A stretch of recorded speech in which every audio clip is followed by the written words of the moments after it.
On September 7, 2008, prior to the release of Twilight, which came out on November the 21st, 2008, True Blood first started airing on HBO, Channel 4 in the UK.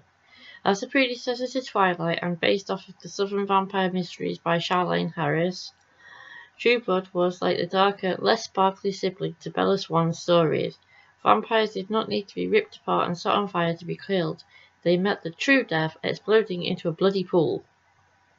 The protagonist of True Blood is Sookie Stackhouse. Sookie is a telepathic waitress who lives in Bon Tom, Louisiana, with her grandma. She also has a younger brother, Jason Stackhouse, who inherited the parents' house when they died in an accident.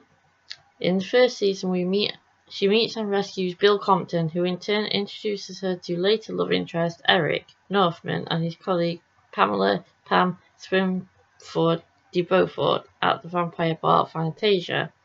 True Blood ran for 7 seasons. In that time, Sookie developed other powers on top of her ability to hear the thoughts of all but people like Eric and Bill and other vampires.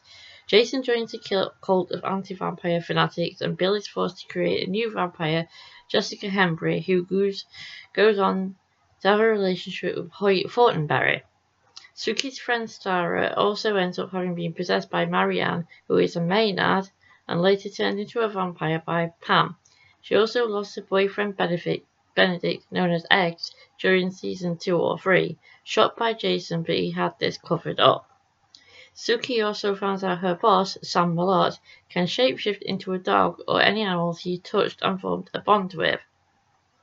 Back in the day, I admit I did get into both Twilight and True Blood, though I did prefer my vampires to be a little less sparkly than the Cullens, and Sookie was less bland than pre-vamped Bella was, so it was one of my favourite shows to watch. Though I never managed to get through all seasons of the show, I have rewatched the first 3 seasons more recently, and it is every bit as bonkers as I remember, with queens and kings and sheriffs as opposed to something like the Volturi. Overall, I found shows like this to just have more bite in them in the long run. Apologies to Stephanie Meyer, but I just prefer my brooders a little less teenage angsty as someone who was still in my late teens myself and heading into adulthood.